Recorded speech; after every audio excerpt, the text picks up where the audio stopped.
Hello everyone, and thank you for joining our webinar. I'm Svetoslav, and today I'll teach you how to use WordPress to start creating content online. Together, we'll review the basic WordPress navigation and focus on the sections and tools that you would be using the most. We'll see how to apply a site design and upload a custom logo. We'll publish our first post and page. We'll install a plugin, and I'll also teach you how you can set up your blog as a small business site. The webinar is mostly for people who already have WordPress, but even if you don't, you'll still learn many helpful tips on how you can start adding content with this application. If you haven't installed WordPress yet, I strongly advise you to check my previous webinar on how to get started with WordPress in under 30 minutes, which is available on our YouTube channel. Now, before we start, I'm not a WordPress developer, but thanks to my 9-year experience at SiteGround, I know WordPress well. And today, I really want to share this experience with you and hopefully empower you to build a website for yourself. Without further ado, I suggest we get started because we have a lot to do. What I did before the webinar is to pre-install a WordPress website. It has just the default content. Now I'll access it and I will share my screen so that you can also see it. Just a second. This is a default WordPress website. This is how it looks like when you install it on SiteGround. Now, to start adding content to our site, this is the front page. Apparently, we cannot do this from the front page. We need to access the admin panel. And accessing the admin panel of WordPress is very easy. We just need to type /wp-admin next to our domain name, and now type our login credentials. These are the details that we set up when we initially installed the website. Once we do it, we are in our website admin panel. Now, the dashboard might look a bit different for you than it is for me. This is because my website has been installed on SiteGround, so it's a bit, tweaked, a bit more polished. But generally, the dashboard is like the home of your website backend. So from here, you may see some important messages about your site, or for example, pending updates, or even links to helpful resources. The main navigation through this panel happens in this left-hand menu. As you can see, it has quite a few tools, and it's quite elaborate, but you're really going to use just a few of these tools on a regular basis. And today we are focusing exactly on these tools that you'll be using the most. Starting with posts. So much of WordPress is built around the concept of posts. Posts are essentially dynamic content which you publish regularly to keep in touch with your user base. Posts would appear in your website feed. And usually, in case you have a blog, posts would be your main tool of publishing content on WordPress. Another section that we should check is the pages section. From this section, you can manage existing pages on your website or add new pages. Now, I know that posts and pages, they might sound quite similar for some of you, but there is actually a big difference. So while post is dynamic content, pages are actually static. So typically, you want to have a page for staple content on your site. Think of an About Me page, or a Contact Me page, or even your privacy policy. This type of content would go on a page, not on a post. Then we have the appearance section. By far, this is one of the most important sections because this is where you can control the overall look and feel of your website. You do this by installing and managing WordPress themes. And a WordPress theme is essentially a pre-made design for your site. Instead of you having to go to a designer who can create the design for you, you can install a WordPress theme and then just customize it further, make it your own. Then we have the plugin section. And unlike themes, which are responsible for our website design, plugins are responsible for our site functionality. So by adding new plugins, we add more functionality to our site. Let me give you the example with the contact page. So you may have a contact page, but to have an actual contact form, you need a plugin for that. Before that, you need to install a contact form plugin. And finally, we have the settings section. So from here, we may control some general website settings, which we may not manage from any of the other sections. Things that we can change from here would be our website address, for example, or what exactly we show on our homepage. This kind of things can be managed from settings. Part of the navigation also happens from this toolbar at the top. By far, the most important button here is the one which says My WordPress. My WordPress, this is actually the default title of our site. But what's more important is that if we click on it, we will be brought to the front page of our site. And then if we hover and then click on Dashboard, we would switch to the admin panel. So use this button to easily switch back and forth between your front page and the administrative page. One more button is quite important in this toolbar, and this is the New button. So from here, we can publish new posts and pages. Imagine that it's like a shortcut to the post and page section that we have in the left-hand navigation. Now with this, I think that we have a good enough understanding of the basic WordPress navigation. Now let's go ahead and change our theme. We said that themes can be managed from the appearance section. Right now, I have 3 themes on my site. 1, 2, 3 of them. This is because usually whenever you install WordPress, it comes with some default themes. You may use one of them, which would be totally fine.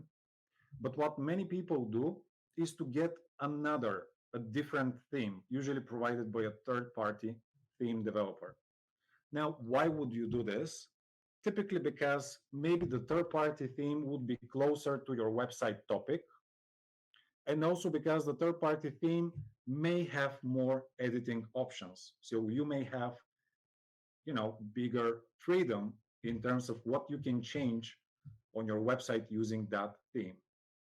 And really, adding new themes to WordPress is very straightforward. If you want to add a new theme on your website, you need to click on the Add New Theme button.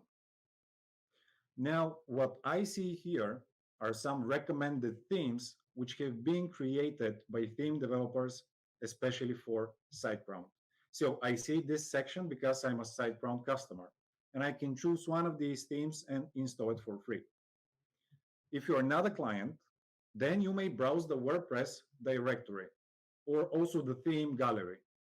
Now, imagine that this is like an app store for WordPress themes. You have thousands of free themes which you may choose from and install for free on your website. You may search for themes by keyword, by topic, by tag, or by author. Once you find the theme, something that I like about the WordPress gallery is that it allows you to preview your theme on the website. So you can actually get a feeling of how this theme would look on your site.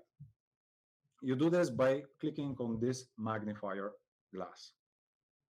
So this gives you a rough idea of what your site would look like. Of course, very often you might purchase a theme, the so-called premium theme, from a third-party theme provider, and you might have the theme files ready on your computer. To upload them to your website, you can use the Upload Theme button. It would allow you to choose a file from your computer and then upload and install it on your website. Usually, theme providers would give you very detailed instructions and steps how you can install your theme. To keep this simple, I'll go back to the WordPress repository or the WordPress directory, as we said, and I'm going to install a theme which is available for everyone. The theme that I've chosen is a free theme that I don't want to endorse or I don't want to recommend to anyone. It's just that I've used it on some of my websites and I personally found it to be quite user-friendly.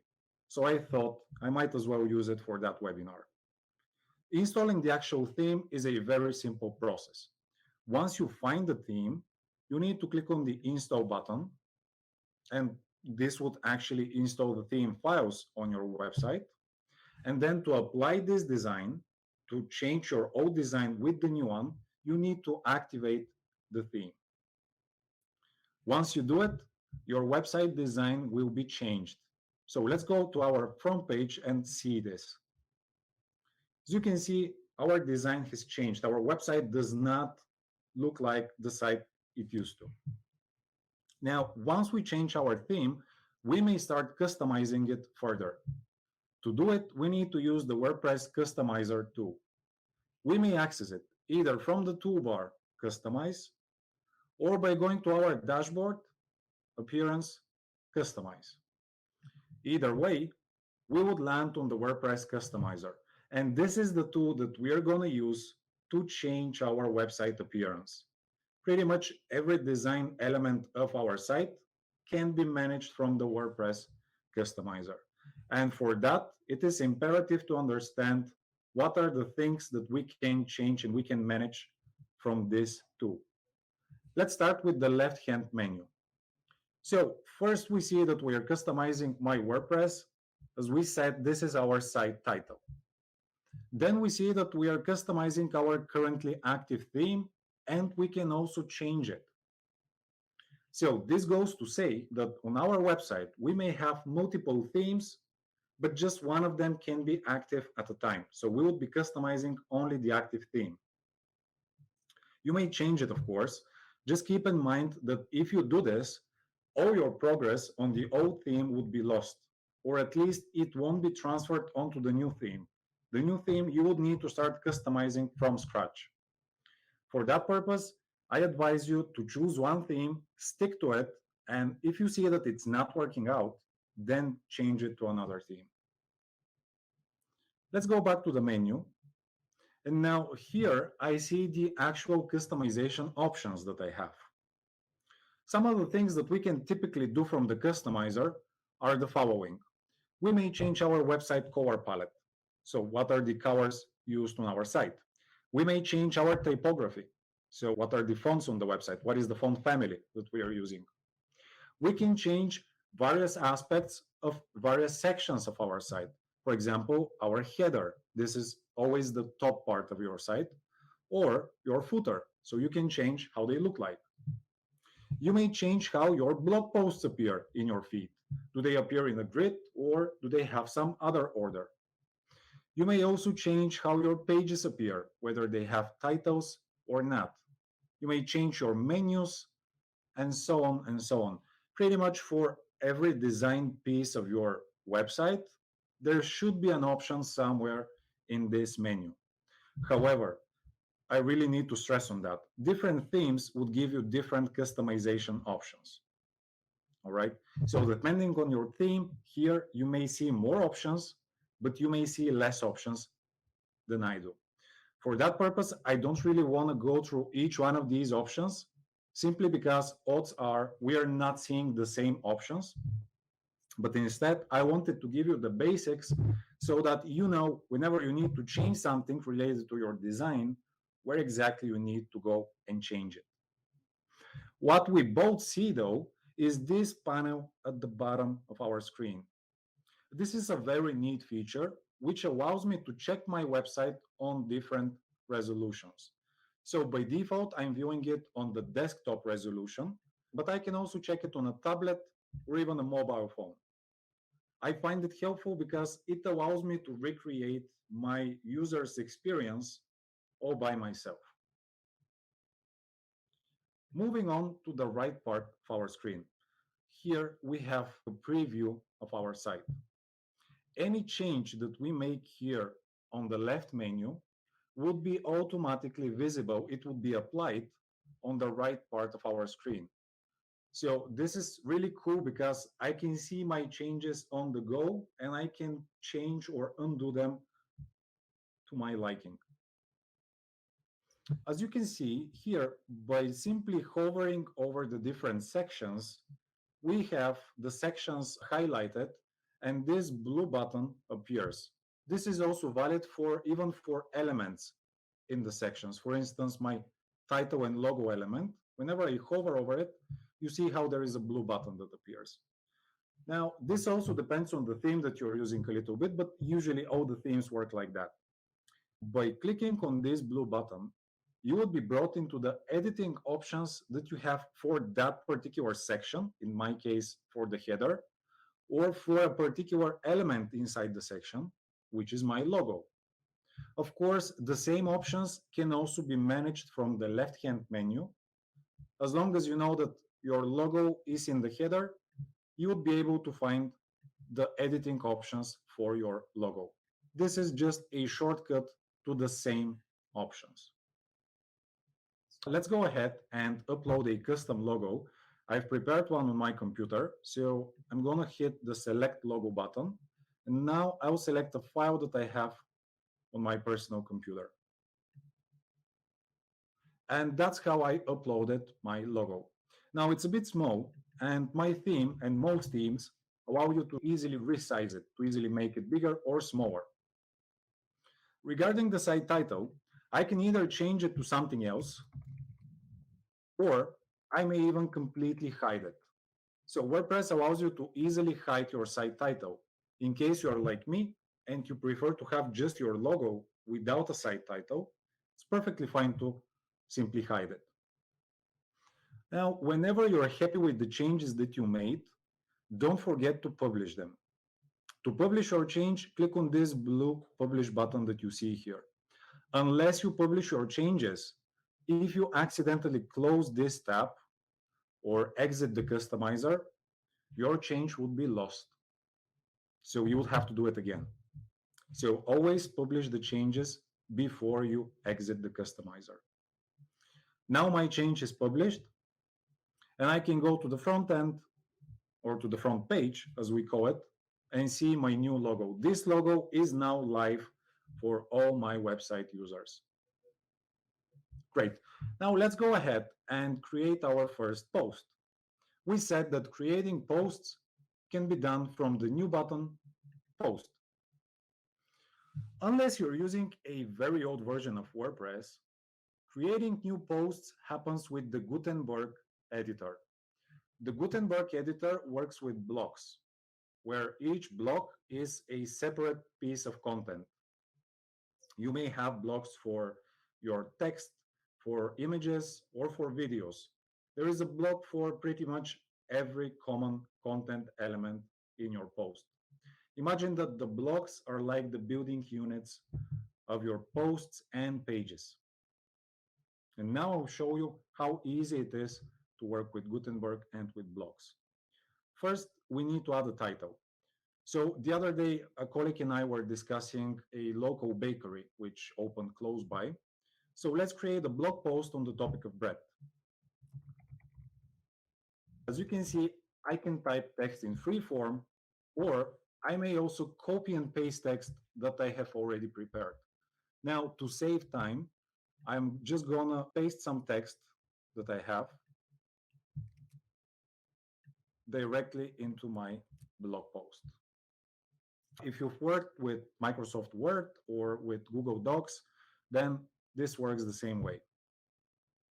Now, one cool thing about Gutenberg is that different blocks have separate management options, which means that I can manage the formatting and the layout options block per block independently from each other. How do I do this? It's quite simple. I just need to click with the mouse over the chunk of text or over the block that I wish to manage, and this toolbar with additional formatting options appears.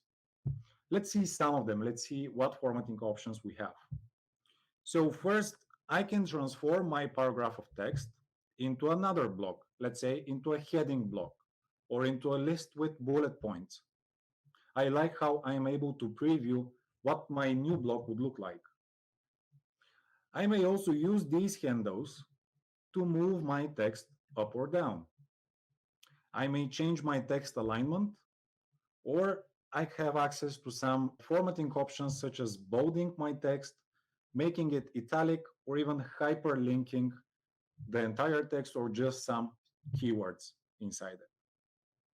For each block of content, there are additional options which we may explore in this sidebar here to the right. This sidebar, the options in it, are mostly related to our blog appearance. From here, we can change, let's say, the color of our text or the color of our background. We may also change the size of our text. What we cannot change from here is the actual typography. So the typography or the type of the font that we are using, we may change only from the theme customizer. Now, using this knowledge, let's try and improve our text a little bit. Let's work on it to make it more appealing. I'm going to transform this paragraph of text into a heading, also because it's good for my SEO. Then I'm going to bold parts of this text, and I'm going to make parts of this text italic. As you can see, I'm just making changes at random. I'm also going to align this in the center as well as this paragraph. As you can see, for each block, we have the same set of options, but they can be managed independently from the other blocks. It's always a good idea to preview your changes before you publish them. And for that, you can use the preview button available here at the top right. So let's click on it, and let's click on preview in new tab. This is what our blog post would appear to our website users once we publish it. Now, if we want to make changes to that blog post, we can edit the blog post from the Edit Post button here in the toolbar. Let's click on it, and why don't we try to enhance our text by adding an image? To add an image, apparently, we would need a new blog. I will use this opportunity to show you how you can add more blogs to your post. One of the ways to do this would be to simply hover between the two blocks where you want to insert your image until a plus button appears. So I want to insert my image between these two blocks of text, and look how there is a plus button that popped up. Once I click on it, I see some of the most commonly used blocks. And one of them is actually image. But as I said, WordPress has a blog for pretty much every common content element on your website. You may access all the available blocks by clicking on Browse All. Here, you will be brought into the blog library that you can explore, and you can see what are the different blog styles that you can use. Of course, there are also plugins which would give you access, which would unlock even more blocks to use. As I said, for now, I need to use a simple image. For uploading the image, we have a few options. I may upload the image from my computer, I may insert it from my media library, or I can insert it from a URL. Let's upload an image from our computer. Notice how the toolbar with options here has slightly changed. This goes to say that depending on the block type, the formatting options that we have may differ. The same is valid also for the sidebar here to the right. Here for the image, I have different additional options. One of the most important additional options that I have is the alternative text. The alternative text is what makes our image accessible. Without alternative text, search engines, as well as people with visual impairments, won't be able to understand what exactly we have on that image, what is the content that we display on our image. So always write alternative text for your images. Keep it short and precise. Now, I think I'm pretty happy with my blog post, so I'm just going to go ahead and publish it. To publish our blog post, we need to click on the blue Publish button, and then we need to confirm. Now our blog post has been published, and I can check it on my website. As I promised, whenever I go to my website homepage, my new blog post would appear in my website feed. So we have our first post. Now, let's go ahead and create our new page, or should I say our first page. As we mentioned, pages are static content, so they won't appear in the website feed. To create a new page, we need to click on New Page. Now, creating new pages should feel quite familiar because pages also work with the same Gutenberg editor that we already know. Let's create a staple page that every website should have, which is the contact page. I'm again going to copy and paste some text that I prepared previously so that we don't lose time. And as you can see, this time we don't have that much content. We don't have that much text because I really want to use this page as a base for my contact form. What I'll do now is to make my text a bit bigger so that I can also show you how you can increase your text size. We do this from the sidebar.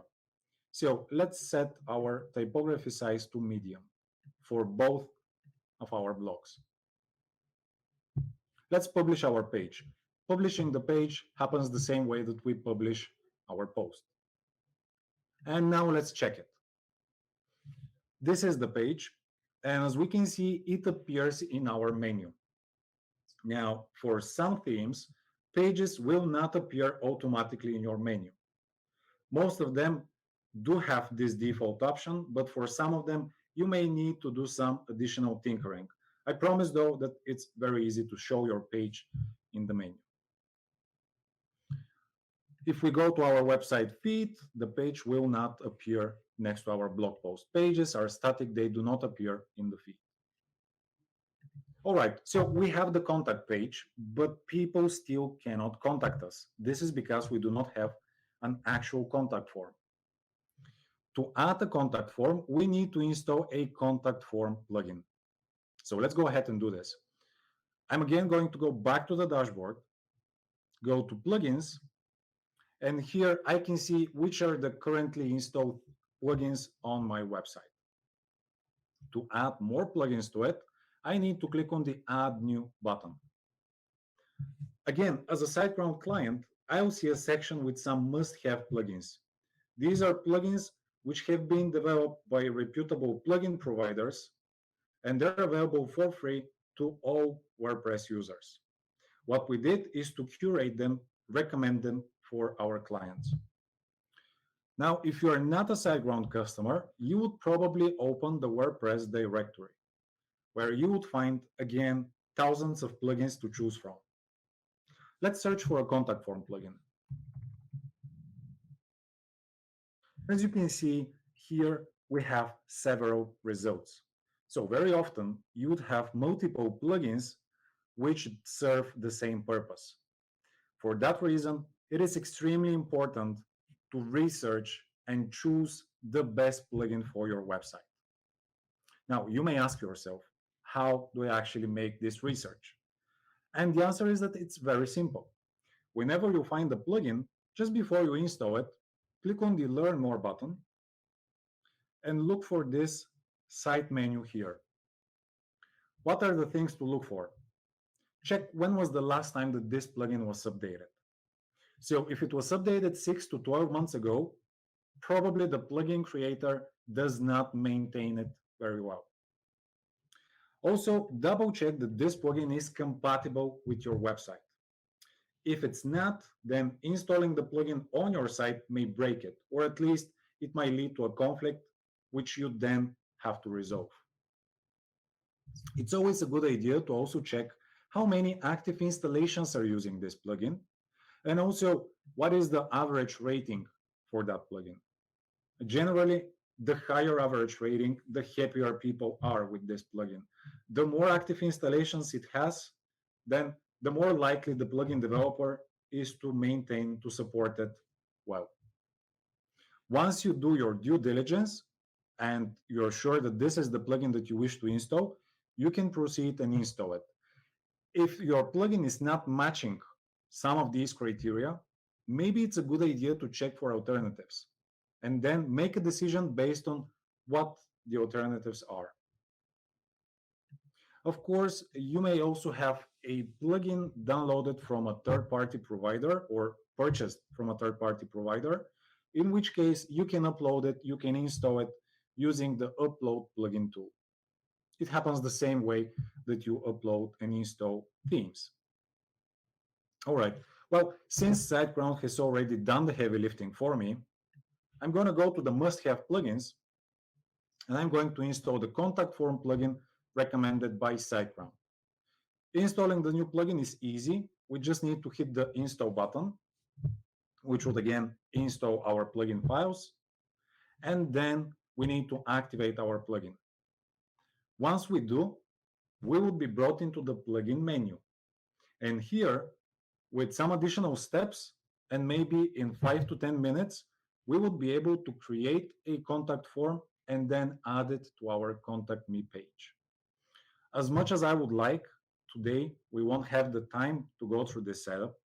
However, I do promise to follow up with a tutorial step by step on how you can create a contact form plugin and add it to your page.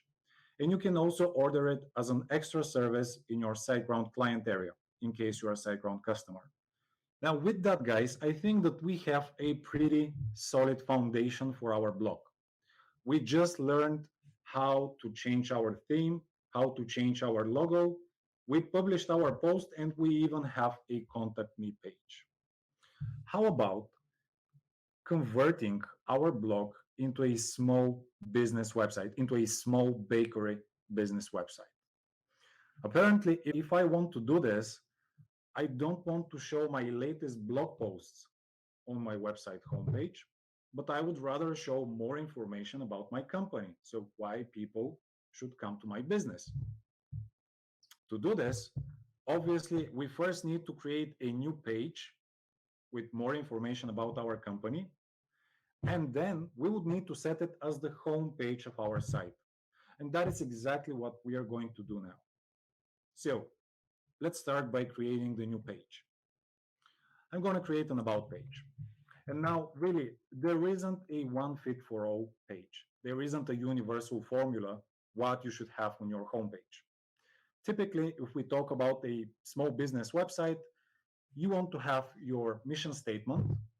You want to have an image or a couple of images with some text or some quotes. And you may want to have your company values. So this is more or less what an average company page should have. Of course, many of the themes that you're going to use would give you access to default pre-made home pages. It's perfectly fine if you decide to use a default homepage and simply change it, edit it further. What I'm trying to do for you today is to build one from scratch so that tomorrow, once you know how to do it, you can make an informed decision whether to use a pre-made homepage or use all the editing options of WordPress to build one for yourself. Now, with that said, let's go on and create our about page. So first, I'm going to start with my mission statement. So again, I'm using my cheat sheet to copy and paste some text. And now I imagine having an image with a quote next to the image. So essentially, they should show on the same level. For that, I'm going to use a new block type, which is called the group block. I'm adding a new group block like that. Now, the group block is pretty much a container in which we can add two or more of the already familiar blocks. But unlike adding them separately, the group block allows us to manage some settings for all these blocks. So we can manage their settings together. Let's start off by adding our image. And again, for that, I will upload an image from my computer. This is the image. And as you can see, we see the already familiar toolbar with additional settings for that image. Now, to add more content to this group, I need to click on the group block options available here. Notice how the sidebar changed immediately. And now scroll down until I see this plus button. I'm now adding a paragraph of text into my group block. Let me go ahead and simply copy and paste this. My image is here, my text is here, but it's not appearing as I expect. Because as I said, I want to see them on the same level. Let's go back to the group block settings and now hover over this setting which says transform to row. Notice how my image and my text were transformed and now they show on the same level. They're horizontal, both of them. Of course, there are many more options that you can explore here for the group block. We can have some fun with the colors. Let's say we can put a different background color. Really, you can take your time to explore these options. I'm just giving you the framework, how to use them. Well, I can say that we now have the main piece of content on our future to be homepage.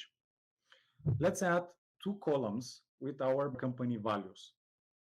I may either use again the group block or I may use another block type. So I can use this opportunity to show you yet one more block, which is the column block. I'm going to click the plus button and then add a new column block. This block allows me to add content into columns.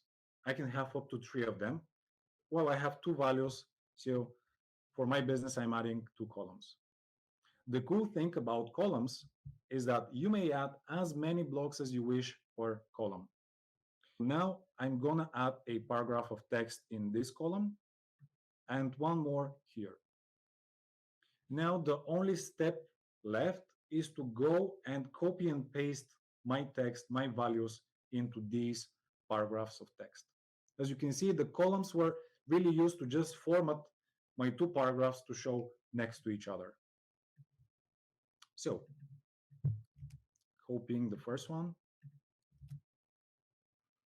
and then copy pasting also the second one. With this, I think that we have a decently looking page. But let's preview it. I'm clicking on the preview button. And this is my page right now.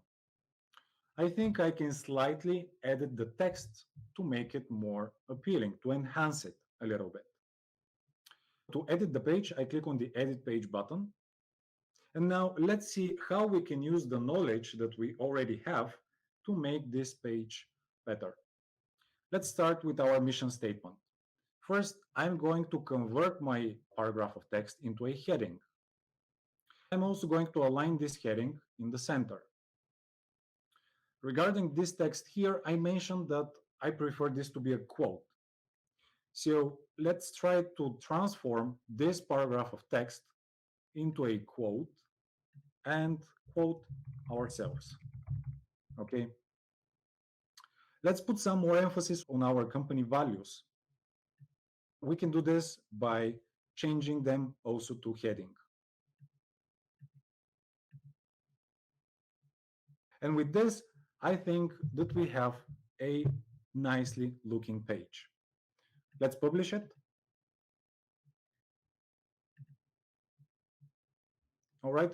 Now, this is our page, but this is not a home page for our site yet.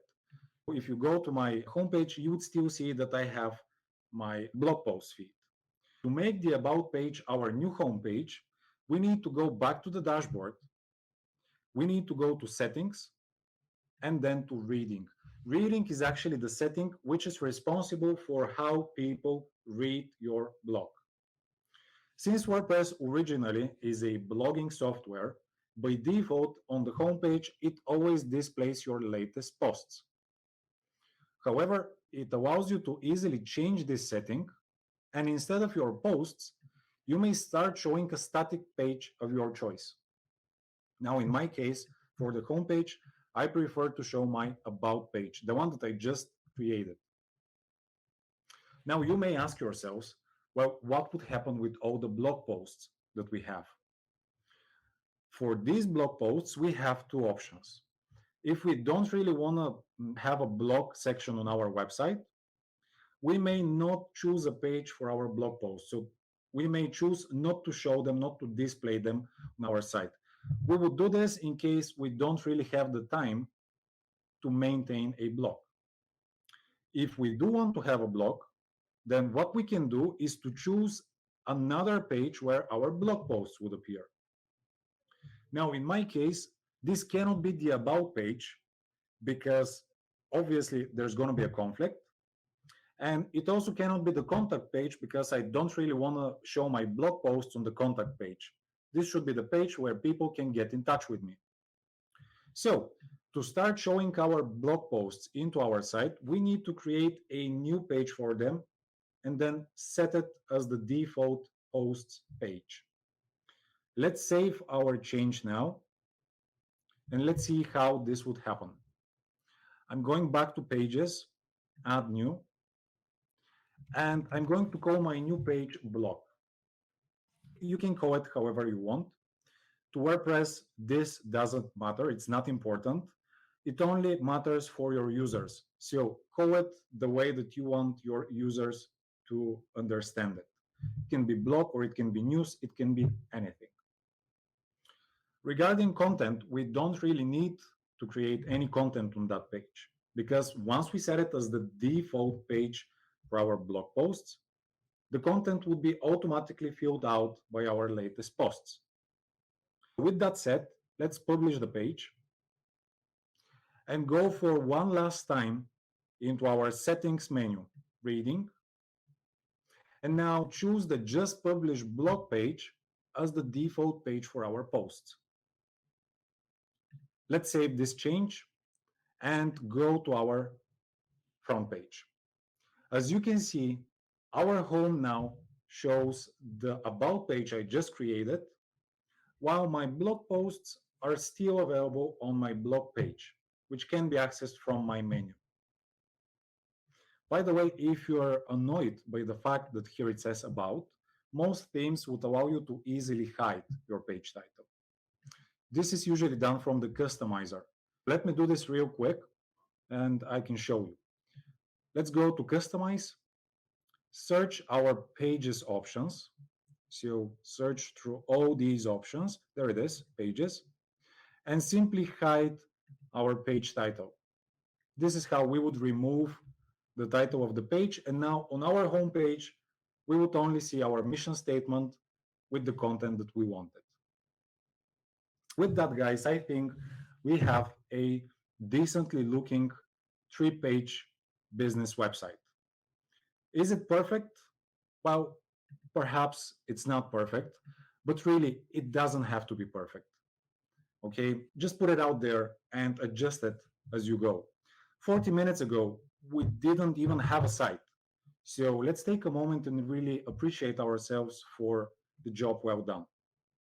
There are, of course, many more options and tools which you can explore, and we barely scratched the surface of all the wonderful editing options of WordPress. But the topics we've covered should give you a very solid understanding of how to use WordPress as a content creation tool. Of course, I'll make sure to follow up with a detailed tutorial on how to build a site on WordPress, which you can then use to get information about the other tools that we didn't manage to cover today, as well as step-by-step instructions on how to get started.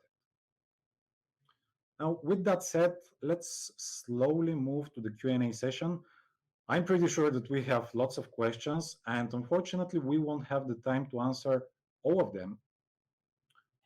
I'll just try to answer some of the upvoted questions, and hopefully my colleagues would assist you with the answers of the rest of them. I would love help with SEO and getting my site noticed. Okay, yes. To be honest, I was actually thinking about adding a piece about SEO in that webinar, but SEO is really a vast topic. And to really cover this topic as much as possible, we would probably need a separate webinar on that. Still, what I can do for you is to try and lay the groundwork for optimizing your site for SEO. I do it on the premise that I'm not an SEO expert. So the first step is to probably add your site to Google Search Console. This way, you can see how people find your site, what keywords they use, and then use this information to understand what works on your website and what doesn't. Then it's also a good idea to add an SEO plugin. So the SEO plugin by itself, it won't instantly boost your site ranking. Let's be honest about that. However, It will give you valuable insights on how to improve your content and make it SEO friendly. So some baseline practices would be to use headings, to set custom meta titles or custom meta description, to use different keywords, make your text easier to read, and so on. The plugin will be like your SEO wizard, and it would help you learn how you can optimize your content for SEO. And of course, you need to experiment, you need to educate yourself. The key to good SEO for me is that you keep growing as your content evolves.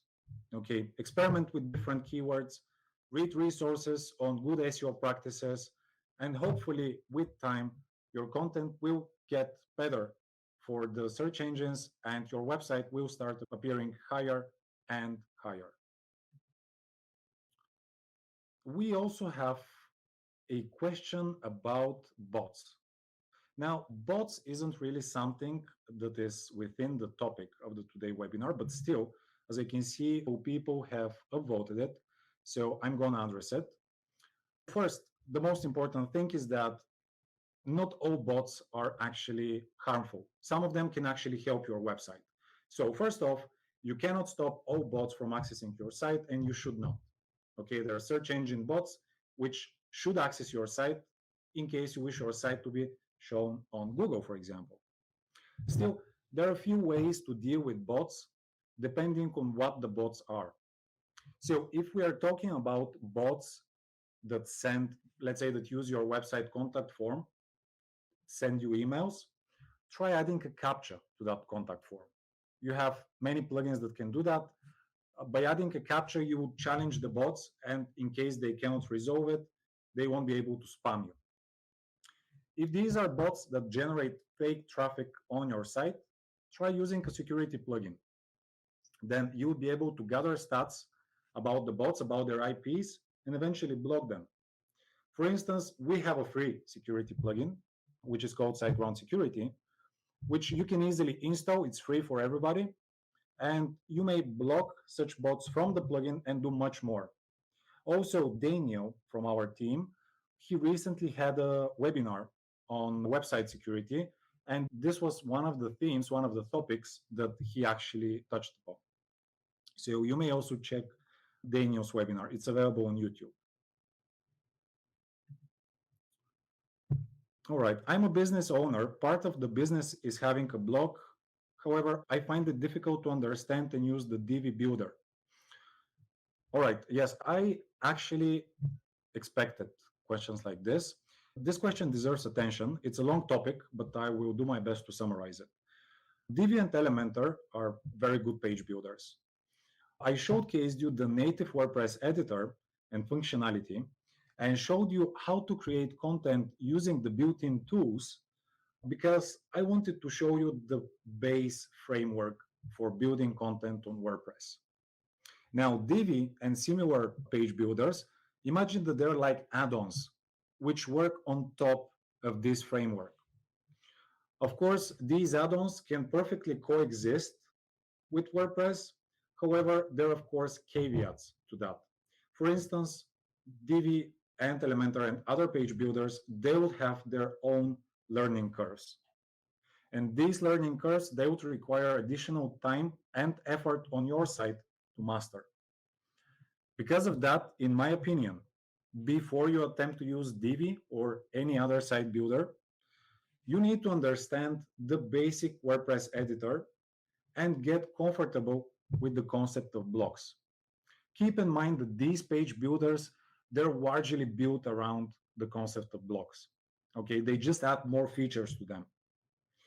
Once you're comfortable with blocks, I'm sure that you will be able to make an informed decision whether you should use a page builder such as Divi or the native WordPress functionality. For one, all these page builders have very solid documentation on how you can use them in order to start creating content on your website using this builder.